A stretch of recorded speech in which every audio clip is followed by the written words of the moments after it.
It's time once again for the City of Maple Grove Report. I'm Dave Kaiser from CCX Media. Thanks once again for joining us, along with Heidi Nilsson, Maple Grove City Administrator. Welcome once again. Thank you. We have a long meeting to talk about. The last meeting of the year, about 2.5 hours, a number of items within that meeting. We'll get to that in just a second. Also, a lot happening in the city as we end up the year, so we'll give you an idea of what's happening around town in just a few seconds. To that meeting on the 19th, a couple items pulled from consent, and the first was recognition of a longtime employee. Yeah, so our Deputy City Clerk, Kim Greninger, is retiring after nearly or over 22 years of service. She started in August of 2000 with the city, and so she's been very instrumental in our administration department. She produces all the council packets, puts those things together, does all the liquor licensing, tobacco licensing, all those types of things, and certainly is a key player in our elections as well. So we are going to miss Kim, and she leaves big shoes to fill in her role, but wish her all the best in her retirement, and I know she's been looking forward to this. So congratulations to Kim on a great career with the city. One other item pulled from consent is an item that's been on every part of the budget, or every part of the agenda, and that is the budget. And this time it goes into consent just as the final step of the process, but pulled just to make sure people were aware it was there. Yeah, so we did do our budget hearing, our Truth and Taxation hearing on December 5th. So had an opportunity to share a pretty detailed presentation with the council at that time. So we are now budgets approved, and that will go into place here in 2022. So our 2023, our general fund budget is just over $45 million, and that reflected a 3.62% increase in the budget.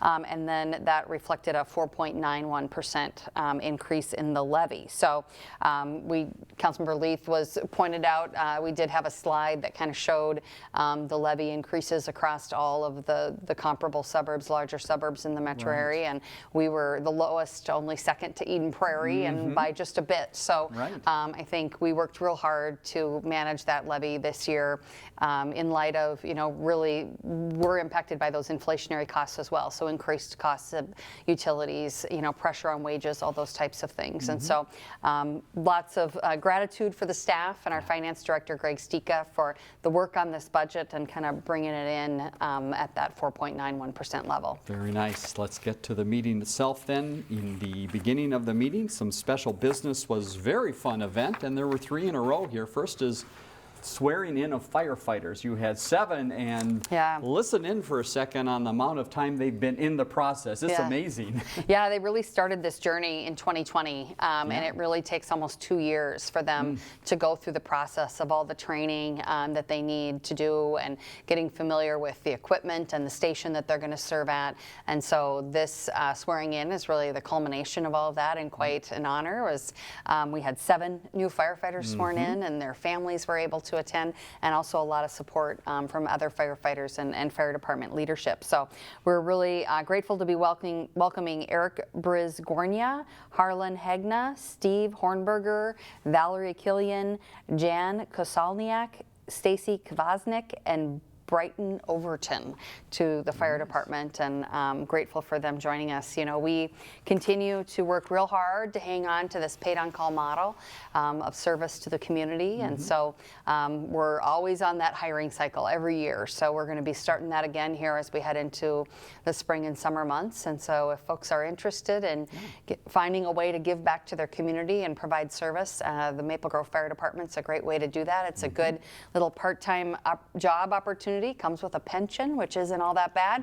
And so we really encourage people to, think about that. And if you could kind of watch the pride that was on display last night, I think that's another piece of motivation. So congratulations to these new firefighters on the team. All right, so we welcome new members to that team, but we have to say farewell to a few members that have been with the City Council for a long time, and there was some special recognition.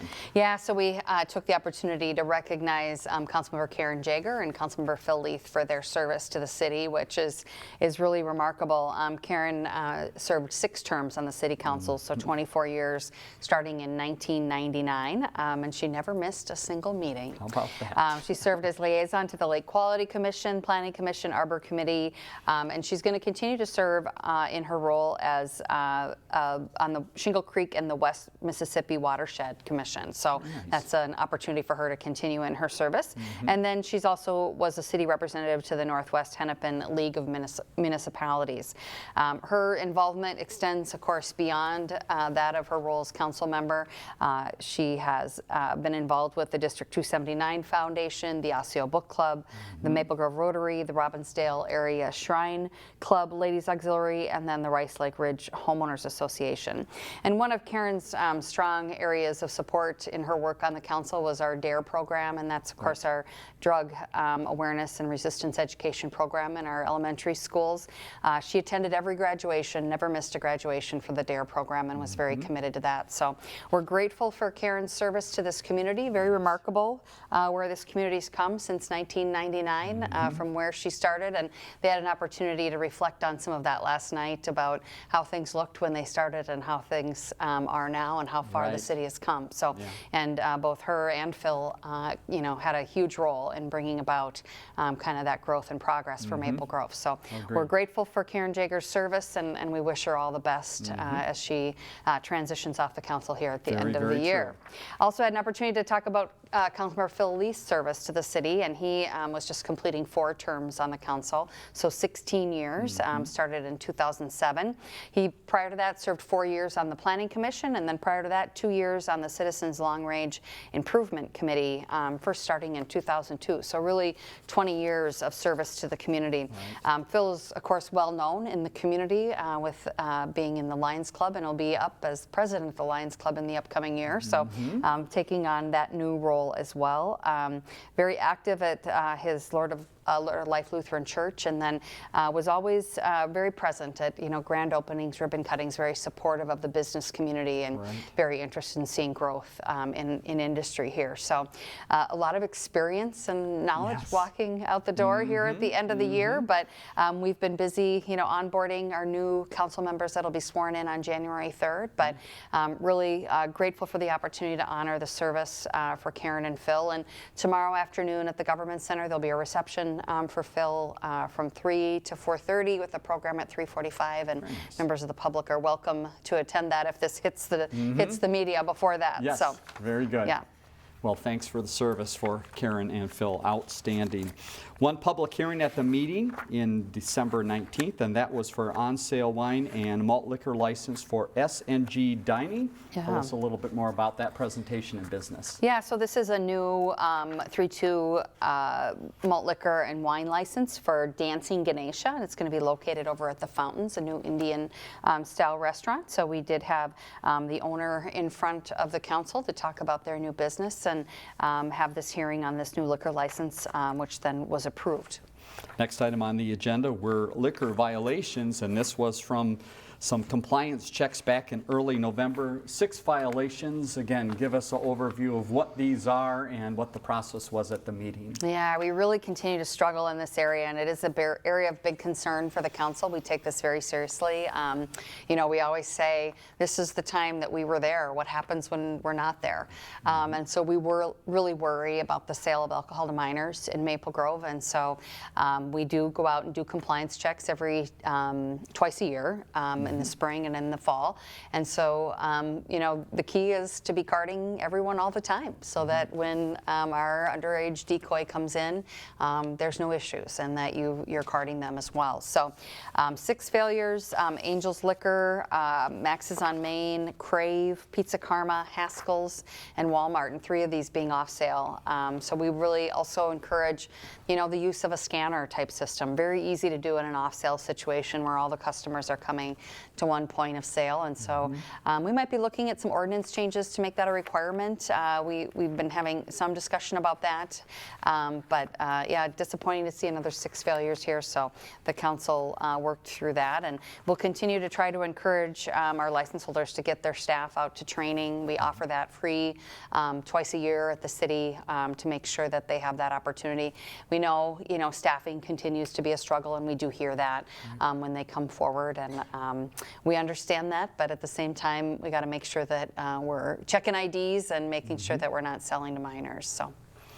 Next item was community and economic development. A number of items in this area. The first was a lot split called Eagle Point. Yeah, so this is just off of Bass Lake Road. If you know where kind of the water reservoir tank is out there, just north of Bass Lake Road, kind of a lot split here. There's one existing home, and then they're splitting off the north side of that. It'll be actually accessed off of Comstock Lane up there. So just a small lot split subdivision, and that one gained approval. Another item moving through the process we've talked about before is the Maple Grove Pet Hospital. This is in that outlot in front of Floor and Decor. Where are we in this process? Yeah, so this is Maple Grove Pet Hospital Planned Unit Development Stage Plan. So this one, kind of the final step here in the process. Pet hospital, but it is going to be more like a traditional vet clinic, not sort of emergency service overnight care.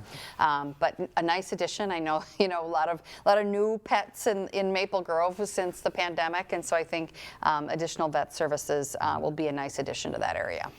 Next, a couple items that have been working through the Planning Commission and now to the Council to discuss. One regarding donation collection bins, and the other interim use permits for firearm sales. Two different topics here, and two different points of discussion. Tell us about that. Sure. So these were zoning text amendments. So the donation collection bins, sometimes you'll see them at the edge of a parking lot of a retail center or something. And the concern here is kind of they can become very unsightly, because a lot of times they become kind of the dumping ground for things that people aren't able to get rid of, and oftentimes things that cost you money to get rid of. And so we've seen them popping up around the community, and wanted to put some, some guidelines around that about where they can go, screening, those types of things, so that we don't end up kind of with those, dumping grounds at the edge of our parking lots in our retail areas. So some regulation around where they can go and what's required there. And then the second zoning text amendment was for an interim use permit for firearm sales. So currently in our zoning code, we really didn't have anything that provided any regulation around the sale of firearms from a zoning perspective. And so what we were looking for here is to establish an interim use permit, just so that we know and understand where firearm sales are occurring in the city. Good example is when we had the issues with the public, the civil unrest downtown, and some of that came out to the suburbs, and we did the curfews and those types of things. We really kind of had to step back and think, okay, is Walmart still selling firearms? Is Dick's still selling firearms? And go out and do a little work there to kind of understand where some of those risk factors, for theft or something might be in the community. So having sort of a catalog of where those types of businesses are located is what we were trying to get here. A lot of discussion. We had included some language in there about a 1,000-foot buffer from a school building. Some concerns about impacts to the business community here. So council kind of stepped back on that piece, but did put that interim use permit in place, and so I think that ended up being approved, and that'll go forward for those types of uses. All right, one quick look ahead at the work of community and economic development. They've got a Planning Commission meeting coming up on January 9th, and one more item, and it's a familiar piece of land that's getting a lot of attention. Yeah, so similar to the pet hospital over there by the Floor and Decor, the former AMC site. This one is for kind of a 2-tenant building up between Malone's and Red Lobster, right along Elm Creek Boulevard. So that one will come to the Planning Commission on January 9th.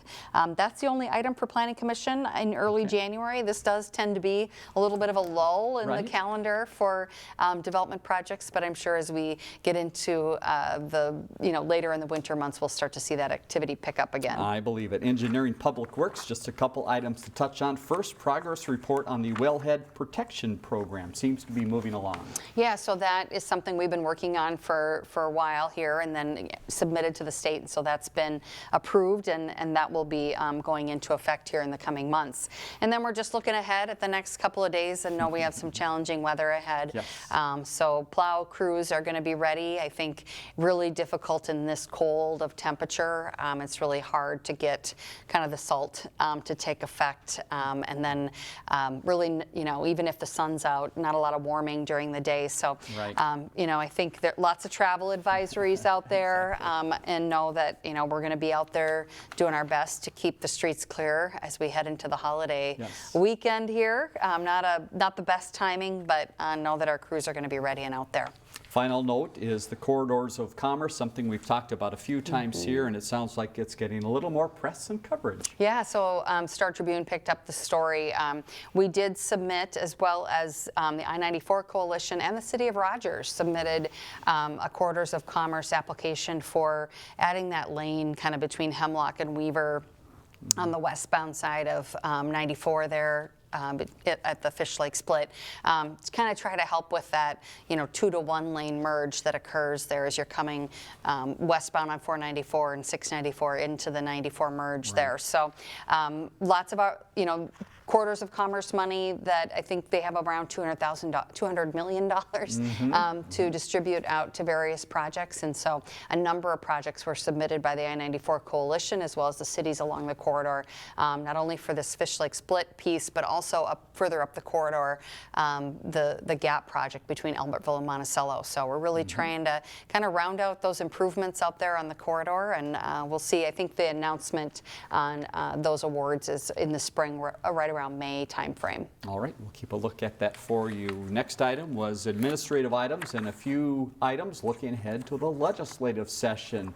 Tell us a little bit about the goals the city is proposing. Yeah, so every year at this time of the year, we update our legislative agenda for the upcoming session. And so one consistent item or two consistent items this year from last year, but continuing to pursue state bonding for the Maple Grove Community Center renovation and expansion project. So looking for some state funding there, as well as a sales tax exemption on construction materials for our North Metro Regional Public Safety Training Facility. Right. Both of those items, we were sitting one in the bonding bill last year with support from the governor's office and the House and Senate on that one. And of course, a bonding bill didn't get done, and then we were sitting in a tax bill on that sales tax issue. So we're hoping we can kind of pick up where we left off and have some success this coming session.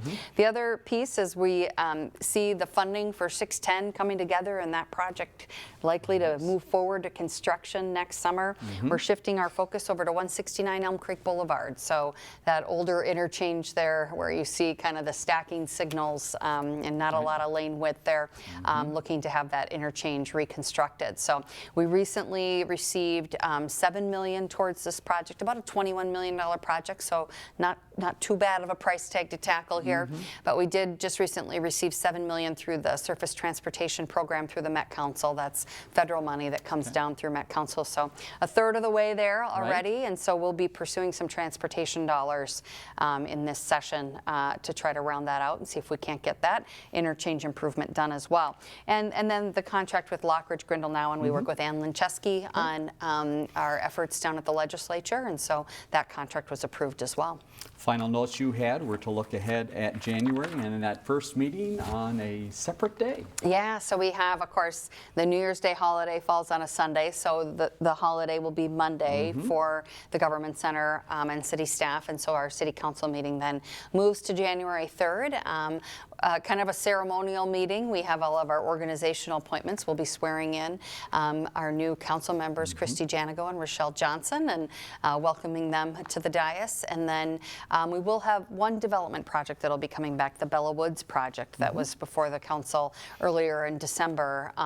They've kind of gone back to the drawing board on that concept, and so that'll be in front of the council on January 3rd as well. Very good. And then you offered your thanks as well to Phil and Karen. They had a chance to speak at the end of the meeting themselves to thank everyone for their dedication to the city. EDA meeting was next. A couple items of note here. First was the senior housing budget. Give us a little background on this and what move had to be made this year. Yeah, so annual process to establish the budget for Woodland Mounds, which is an 88-unit senior housing building that we own kind of up off of Rice Lake there, kind of up behind the Dairy Queen, if you're familiar with that area.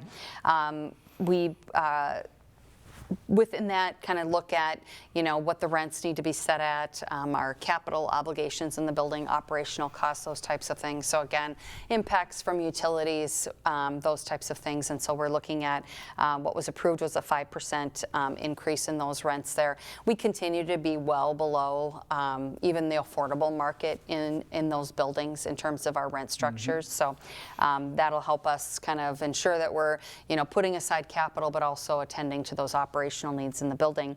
And then we also adopted the EDA HRA budget and tax levy.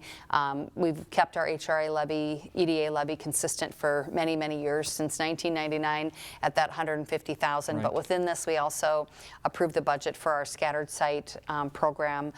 Those are those scattered site rentals that the city owns for affordable housing.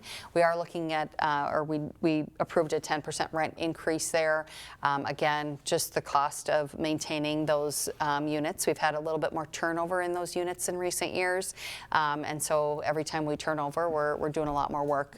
Those houses are starting to age a bit, and of course, the same pressures on utilities and cost of maintenance. So that did get approved there for the scattered site program as well. Very good. So there is the recap of a long meeting on December 19th. The next meeting again January 3rd. We'll give you that information in just a moment. Now let's switch gears and talk about some things happening around the city. The first note is, again, because of the holidays, a little change in hours of the government center. Yeah, so we'll be closed on Monday, December 26th, with the holiday falling on Sunday, and then also Monday, January 2nd, and then, of course, as we mentioned, that council meeting moving to that Tuesday, January 3rd.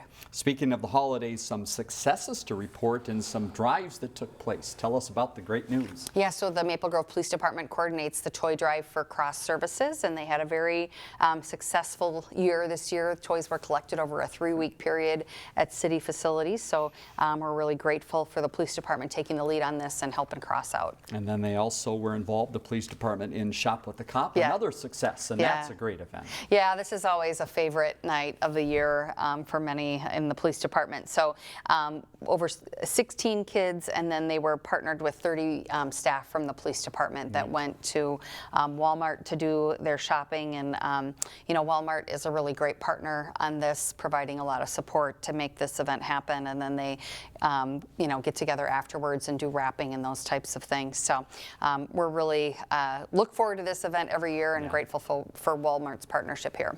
Here's something that you might not be aware of, a camera registration program, and it may not be the type of camera you would think about, but tell us a little bit more about this initiative and how the city is looking for residents to help out. Yeah, so so many folks have added, whether it's a Ring doorbell or some other type of, camera type technology to the exterior of their home, and it's an opportunity, voluntary, of course, to register your cameras with the Maple Grove Police Department. It's pretty remarkable sometimes if something happens in a neighborhood. If we can capture video from a few homes around the neighborhood, we really get a lot of good information to help solve crimes and get good support for our investigators. So you can look for information about how to register your cameras on the Maple Grove Police Department website, and again, voluntary, and they only reach out to you if something has happened in your neighborhood, and what you have on your camera at your front door or in front of your house might be of assistance. Great opportunity there. One other note with the police department, and this time it involves K9, and we have a new K9 coming to town. Yeah, so we're planning ahead here for K9 Kaylo's eventual retirement, probably later in this spring. He has worked real hard and worn himself out over the last 6 years. And so Maple Grove, our newest K9 is named Judd. He actually came with the name Larry, which I thought, I really liked it. I thought, Larry's a good name for a K9, but he is going to be paired with handler police officer Tyler Huso. They'll be going off to training at the St. Paul K9 Academy this spring. Probably look for like a May type graduation date. He is a mixed breed Hungarian German Shepherd and a Belgian Malinois. So Officer Huso's getting comfortable with him in his home, that type of thing, and they'll be off to training here pretty soon. All right, welcome to Judd. Winter newsletter. It's time to take a look at that publication again. lots of valuable information for residents inside. Yeah, so winter newsletter should be in your homes, and it has lots of fun activities and things that are happening through the month of February. And of course, that's information is also available on our website. And stick with us later on. We're going to talk about spring items as well, and they are coming, so be prepared for that. Board and commission openings. This is something that happens on an annual basis. Tell us about a few opportunities for residents to get involved. Yeah, so we have an opening on our park board. The park board is responsible for all of our city parks and trails, operation of the community center, and all recreation programs provided to residents. So this is a 7-member board. They serve a 3-year term, and it's staffed by the Park and Recreation Director and the Parks staff team. So this appointment would run through the end of 2025. We are going to be extending that deadline a bit into the middle of January. So it initially was through January 1st, but we'll get past the holidays and extend that a bit. So an online form, fillable form there that you can fill out to apply for the park board. And then the Planning Commission opening. This consists of 7 residents appointed to 2-year terms by the City Council. The Planning Commission helps implement city plans by making recommendations to the City Council related to land use, transportation, and zoning, and all the the development business of the city comes before the Planning Commission. So kind of a fun role. That application is open through Friday, January 20th at 4:30 p.m. And so we just encourage people to get out, and if they're interested in serving at the city, make application for either one of those boards. All right, website again, maplegrovemn.gov. You can find out more information there. All right, a couple mentions of the Central Park skating loop. The first, just for general use, it's open and doing very well. Yeah, Central Park is over the top busy. And so it's open, skating is free. Guests are invited to either bring their own skates, or we do rentals, and we have concessions available there too. Just talked with Chuck this morning. I think they're hoping to have the outdoor rinks, the pleasure rinks open by either later today or tomorrow. Very nice. This cold weather is really helping us out. We recovered from the rain of last week, and then now this really cold weather, it's good for making ice, if nothing else. Right. So look for those neighborhood ice rinks to be opening up as well. All right, and speaking of fun on the ice, how about this? A New Year's Eve event at Central Park. What's happening and when? Yeah, so Saturday, December 31st from 4 to 7 p.m. They're going to have, of course, skating, and they'll have a kids DJ, glow sticks, giveaways, and then a New Year's countdown, albeit at 7 o'clock, not midnight. So it's a family-friendly event, way to ring in 2023. All right, Farmers Market, we mention that on a regular basis just to make sure you can get it on your schedule. Now a little bit of a break. Yeah, so last Farmers Market happening this very afternoon, so lots of good holiday things there. But they do take a break now in January and February, and they'll return Thursday, March 2nd with an indoor market, and then they'll go through the spring until we're ready to move back outside in May. All right, a couple ways to stay active here when it's a little chilly outside. The first is indoor pickleball. This is a big craze. Yeah, so this remains really popular at the community center. You can get a day pass for as low as $6, and you can then they have times reserved in the gym that are set up for pickleball play. All right, and if you like to walk during the winter, but maybe not on the snow and ice, how about inside the dome? Yeah, so we do offer free walking inside the dome. The hours for walking can vary depending on the activities, so we always encourage people to check the city website before heading over. All right, final note, I promised it, a little talk of spring. Heidi, tell us about Winter and Spring Guide. It's out there with some activities that might be a little warmer. Yeah, so the Parks and Recreation Spring Activity Guide is now available on the city website.